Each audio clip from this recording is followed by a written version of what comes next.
What? We do each of them like true or false, and then just go from there, or do we just need to do the whole thing as one or the other?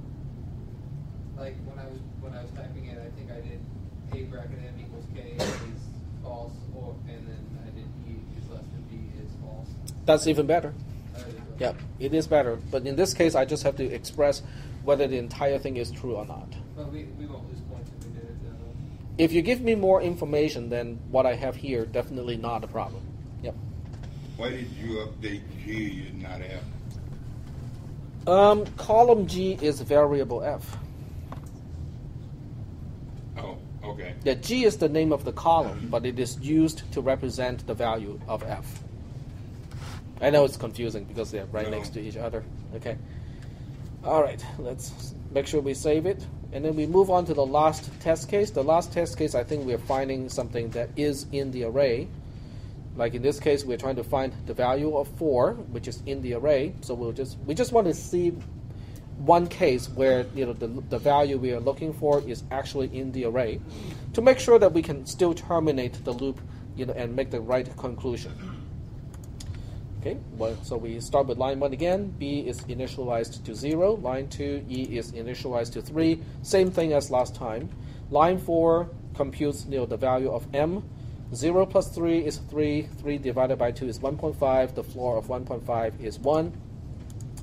And then we go to line 5.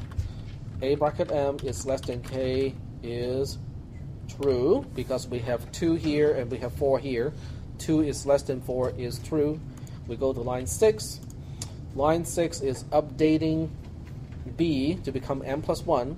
M is 1 at this point. 1 plus 1 is 2. So B becomes 2 at this point. We go to line 10. Line 10 is comparing A bracket M to K. We already know A bracket M is less than K, so they cannot be equal. Then we have to look at the second condition, or the one to the right-hand side, which is E is less than B. That is false as well. So we have false or false, which means the entire thing is false. Are we doing okay? Okay. Then we go back to line 4. This time we have 2 plus 3, which is 5. 5 divided by 2 is 2.5. The floor of 2.5 is 2. So M has a value of 2 this time. On line 5, we compare A bracket M to K. A bracket M, which is A bracket 2, has a value of 4. 4 is less than 4 is false. Then we go to line 7. Line 7 is comparing it the other way around. K is less than A bracket M is also false because K is 4. A bracket M is 4. 4 is less than 4 is false. So we don't have anything to do in the conditional statement. We go to line 10. Line 10, the first thing it asks is A bracket M equals to K, and that is true already. If we use short-circuited evaluation, we stop right there. Okay, so we can just conclude this is true. There's no need to evaluate the condition on the right-hand side, and as a result, we can get out of the loop at this point. We go to line 11. Line 11 evaluates the right-hand side first, which is A bracket M does equal to K. That is true. We use that value to update F, which is on the left-hand side. So column G, in this case, will have a value of true at the end of the program. Any questions about this trace? Nope. Okay, so that's it. No, click the wrong button. Yeah, it's going to start up and try to configure the email client program and all that stuff. It's going to take a while.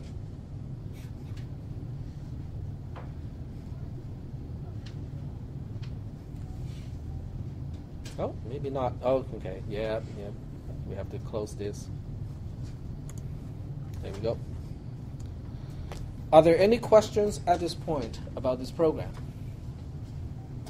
No questions? Okay.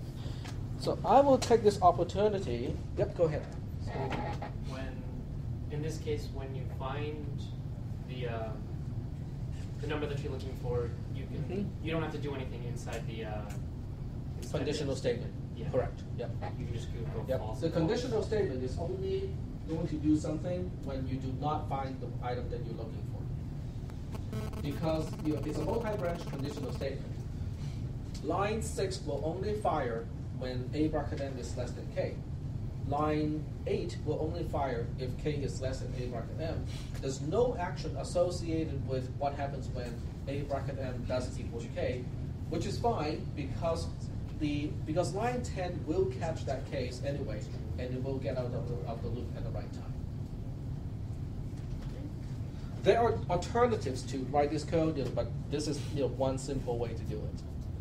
You can also put f equals f gets true inside the loop with an additional else case. That will work as well. But then you have to pre-initialize f to false if you put f equals true inside the conditional statement. Okay. Any other questions related to the homework? Yes. So m equals middle. Is that what you m? Yeah, m is the index of quote unquote the middle element of the portion of the array that may still contain the value that we are looking for. So it's not always like the middle of the entire thing, because after one comparison we can throw away either half of the array as having the possibility of having that value that we are looking for. Okay. Any other questions? No other questions? Okay. If there are no other questions, I want to take this opportunity to give you some exposure of unconventional programming, or where computers go. We talked about this at the beginning of this class. We talked about embedded systems, remember? Anti-lock brakes and stuff like that. This is not an anti-lock brake system. It is the control part of a smoking machine. Okay? A smoking machine, as the name implies, is a machine that smokes cigarettes. Okay? It is basically a scientific apparatus to give exposure to petri dish and lab animals to see the effect of smoking, smoking cigarettes. And this is the main controller. It connects to air valves, motors and air pumps and stuff like that to basically run experiments. Okay, I will just let you guys pass it around. You can look at it. There are 3 circuit boards on this thing. The main circuit board is the one that is kind of like a big square, and on that thing is a little what we call a microcontroller unit. A microcontroller unit, which is a chip about the size of your thumbnail. Okay, which is not too big and not too small either.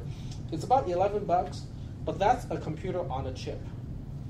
It has the processor, it has RAM, it has flash memory, it has all the input-output devices.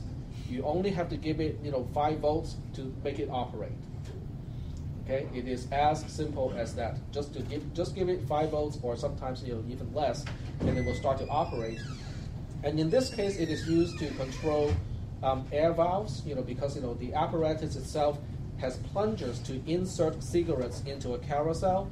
It has a stepper motor to rotate the carousel.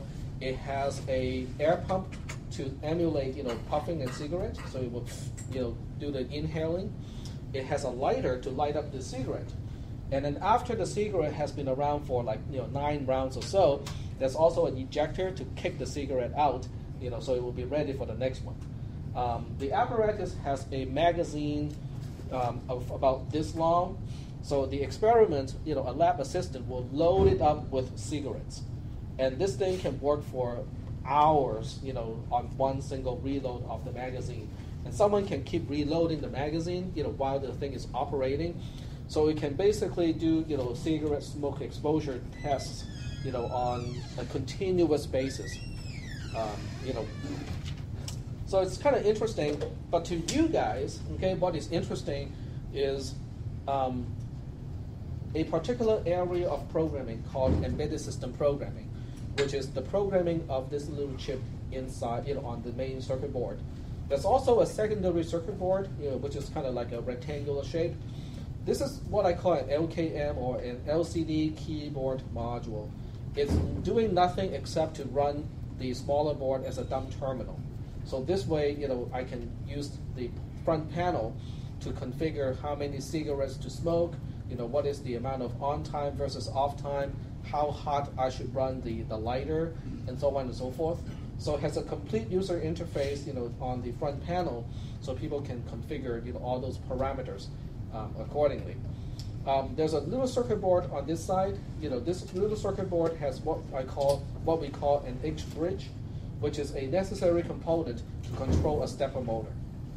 Okay, so with the right software, the H bridge will help rotate the carousel so the cigarette can go to the right slot for the right operations. Yep. How many outside controls does it control? How many valves and solenoids and motors does it? Oh, this thing can control a lot more than the application that I have here. It was originally designed to have like 16 or some 20 output points and at least 16 input points, including analog input and digital input and stuff like that. So it has a lot more capabilities than what this application is calling for. Sounds like it makes a good robot. That's what the original board was. That's the original purpose of this board. It's called Bot Brain 1 for a reason. But in the end, it found itself in embedded control applications. So I'll just let you guys pass this around. I wrote the software that runs on both of those processor boards, as well as designed the circuit on that thing. So the entire circuit was my doing. You might think that it might be difficult to design a circuit. It really is not, because the whole thing is pretty much digital. There's not a whole lot of analog components on it. So everything is on and off, that makes it a lot easier. Can anyone guess how I program, or what programming language I use to program, both of those processors? It's just good old C, not assembly, just good old C programming language. And can anyone guess which compiler I use? I mean, that's kind of like a tricky question, because in this class we don't even talk about compilers. Yes? GCC, which is one of the most frequently used open source compiler. Okay? In other words, after you take cisp300, which uses GCC, you'll be able to use GCC for programming like stuff like this, and also other additional programs. Other types of programming. Yep. Is this C or C++ program? GCC is C only. If you want to write programs in C++, you have to use G++. Okay? But GCC is a component of the G++ package. So you need to have GCC before you can use C++. But my programs are written entirely in C and not a single line of C++ specific code. Because C is far more efficient, and I can control the code better that way. There's less stuff going on behind the scene. How many lines? Lots. Lots of lines. Most of the lines actually go to the user interface. The control application itself is not as complicated in terms of number of lines. It is more complex in terms of algorithmically speaking. It is more complex, but in terms of just sheer number of lines, the control application itself is actually not the majority of the code. It's always the user interface that is more time consuming, because there are more cases you have to test for, and then in this case, there's no operating system. I cannot just say read a file or read this button and stuff like that. There's nothing. There's no operating system. So I have to actually write the software to make a higher voltage on a certain line, and then read the input to see whether the input is high or low, because that tells me whether the circuit is completed because of the switch closure. Yep. Yeah, I was wondering, how does it store the program if there's no hard drive? What is it? What's the storage? How does it store The program is stored on the flash that is built into the same chip as the processor itself. Okay. In other words, if you look at the chip itself, which is a single item, it has the processor. Okay, so it has the processor. It has the RAM that you need to store the variables. Okay, we need RAM for variables because variables, as the name implies, changes during the execution of the program. So you have to use random access memory for that purpose.